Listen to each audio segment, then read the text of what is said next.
Hello, welcome back. Today I wanted to share how I became a full-time touring photographer and videographer.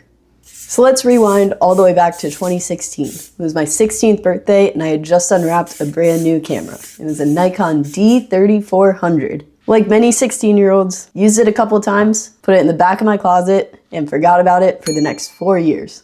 Fast forward to 2020, I'm a sophomore in college when that thing happens and everyone stops doing their things. No one really knows what to do when they can't do their things anymore. And my best friend had a guitar. He said, "Hey, I have a guitar. You have that camera, don't you?" And I said, "Yeah, I do. Can we do something with that?" And oh boy, did we. So we started small and I started to get more and more into camera stuff, into photography. And then the world started gradually opening back up again. And he said, "Hey, I have this gig next Saturday. Do you want to come out and shoot some stuff?" I said, "Yeah." And there it began.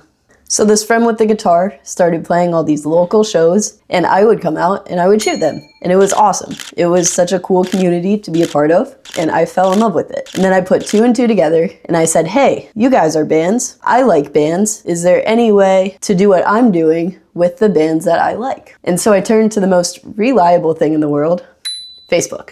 On this magical platform, I learned about publications, that you could apply to those. And they would send you out to shoot actual concerts of the bands you listen to. And I said, "Hey, that sounds fun. Let me do that." So fast forward to mid-2021. And by this time, I already had a pretty, not great, but substantial music portfolio. And I got to use that portfolio to start applying towards these publications. November 2nd, 2021.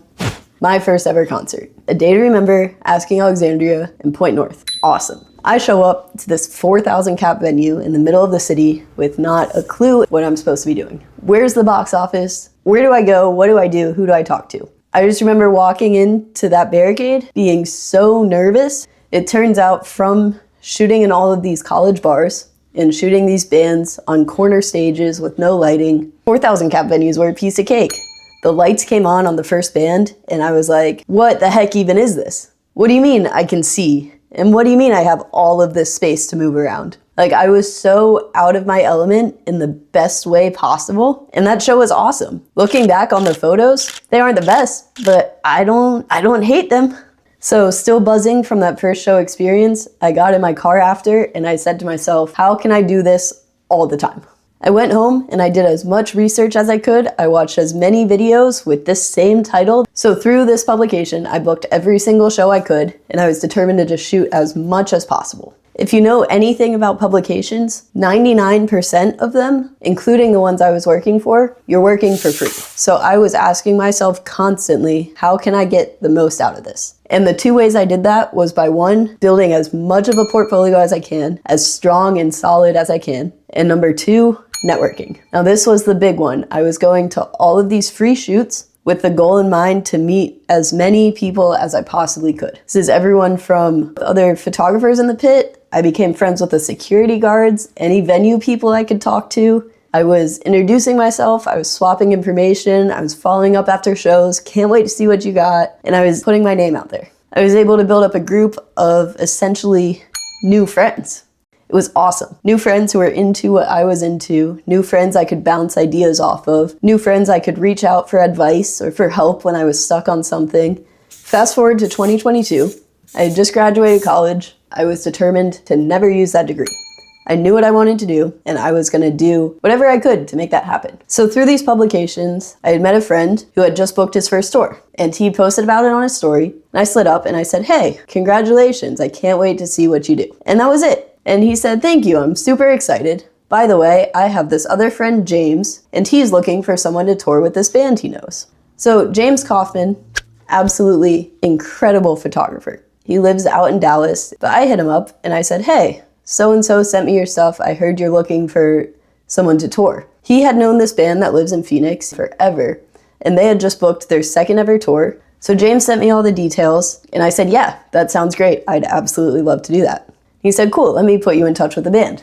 It was 6 weeks in a van with a relatively new band at the time, and I met the dudes for the first time. It was 5 of them. What was supposed to be about a 20-minute Zoom call very quickly turned into about 2 hours. It was so cool. We were just hanging out by the end of it.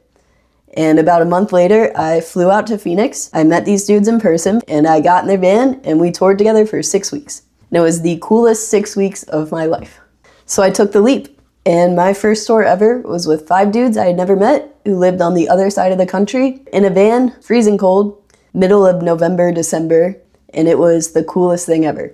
It was just awesome being there, learning the ropes, going through the thick of it, and I wouldn't trade it for anything in the world. That tour was awesome.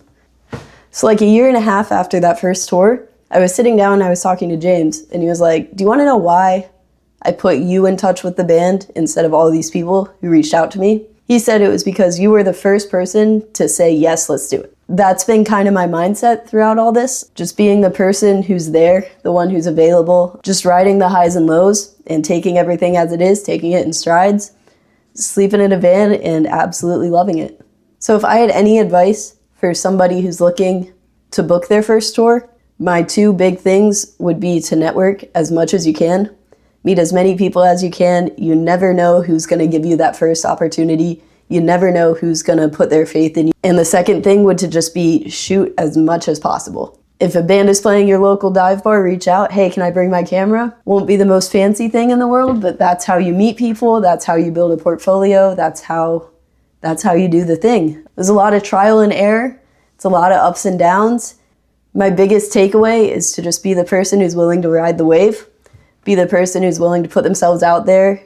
So I'm now 3 years into touring, and that's kind of a mindset I've tried to keep with me this whole time. I think just being the person to say, yep, let's do it, just goes so far, especially in this industry. So that's my story up until my first tour. I'm in this mindset of trying to push myself out of my comfort zone this year, and part of that includes turning the camera around for a little bit. So let me know if you enjoy this type of stuff. Leave a like, leave a comment. I don't know, I'm pretty new to this. But yeah, let me know if you have any questions. Yeah, thank you guys for watching. It means a lot.